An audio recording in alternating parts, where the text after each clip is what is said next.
तंत्र मंत्र साधना के बारे में अब तक लोगों ने गूगल पर खूब सर्च किया है, लेकिन बहुत कम लोगों को वास्तविक प्राचीन महा इंद्रजाल के बारे में सही जानकारी मिल पाई है।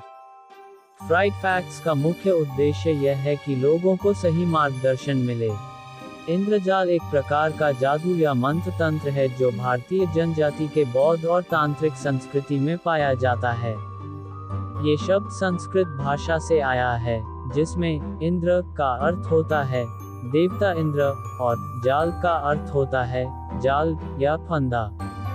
इंद्रजाल विशेष रूप से भारतीय जादूगरों और तांत्रिकों द्वारा प्रदर्शित जाने वाले उपायों और जादूओं का संबंधित शाखा है।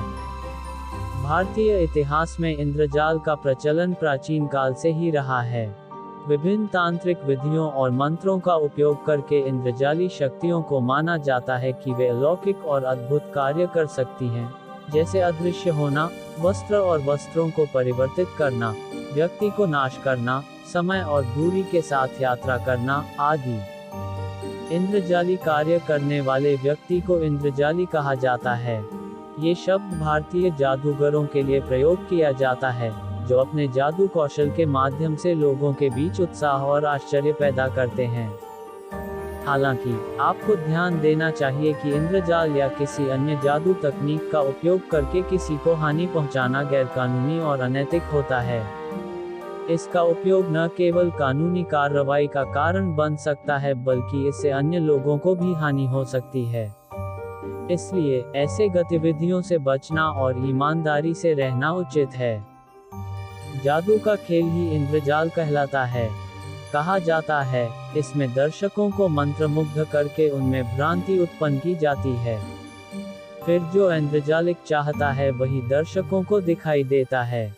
अपनी मंत्रमाया से वह दर्शकों के वास्ते दूसरा ही संसार खड़ा कर देता है। मदारी भी बहुधा ऐसा ही काम दिखाता है, परंतु उसकी क्रियाएं हाथ की सफाई पर निर्भर रहती हैं और उसका क्रियाक्षेत्र परिमित तथा संकुचित होता है। इंद्रजाल के दर्शक हजारों होते हैं और दृश्य का आकार प्रकार बहुत बड़ा होता है। वर्षा का वैभव इंद्र का जाल मालूम होता है। इंद्रजालिक भी छोटे पैमाने पर कुछ क्षण के लिए ऐसे या इनसे मिलते जुलते दृश्य उत्पन्न कर देता है। शायद इसीलिए उसका खेल इंद्रजाल कहलाता है। प्राचीन समय में ऐसे खेल राजाओं के सामने किए जाते थे। 20वीं शताब्दी के आरंभिक दिनों तक कुछ लोग ऐसे खेल करना जानते थे, परंतु अब यह विद्या नष्ट सी हो चुकी है। कुछ संस्कृत नाटकों और गाथाओं में इन खेलों का रोचक वर्णन मिलता है। जादूगर दर्शकों के मन और कल्पनाओं को अपने अभीष्ट दृश्य पर केंद्रीभूत कर देता है। अपनी चेष्टाओं और माया से उनको मुग्ध कर देता है। जब उनकी मनोदशा और कल्पना केंद्रित हो जाती है तब यह उपयुक्त ध्वनि करता है। दर्शक प्रतीक्षा करने लगता है कि अमुक दृश्य आने वाला है या अमुक घटना घटने वाली है। इसी क्षण वह ध्वनि संकेत और चेष्टा के योग से सूचना देता है कि दृश्य आ गया या घटना घट रही है। कुछ क्षण लोगों को वैसा ही दिखता है। तदनंतर इंद्रजाल समाप्त हो जाता है। रावण के 10 सिर होने की चर्चा रामायण में आती है। वह कृष्ण पक्ष की अमावस्या को युद्ध के लिए चला था तथा एक एक दिन क्रमशः एक एक सिर कटते हैं। इस तरह 10वें दिन अर्थात शुक्ल पक्ष की दशमी को रावण का वध होता है। रामचरितमानस में ये भी वर्णन आता है कि जिस सिर को राम अपने बाण से काट देते हैं, पुनः उसके स्थान पर दूसरा सिर उभर आता था।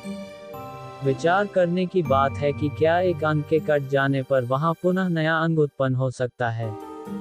वस्तुतः रावण के ये सिर कृत्रिम थे, आसुरी माया से बने हुए। मारीच का चांदी के बिंदुओं से युक्त स्वर्ण मृग बन जाना, रावण का सीता के समक्ष राम का कटा हुआ सिर रखना आदि से सिद्ध होता है कि राक्षस मायावी थे। वे अनेक प्रकार के इंद्रजाल जादू जानते थे, तो रावण के 10 सिर और 20 हाथों को भी कृत्रिम माना जा सकता है।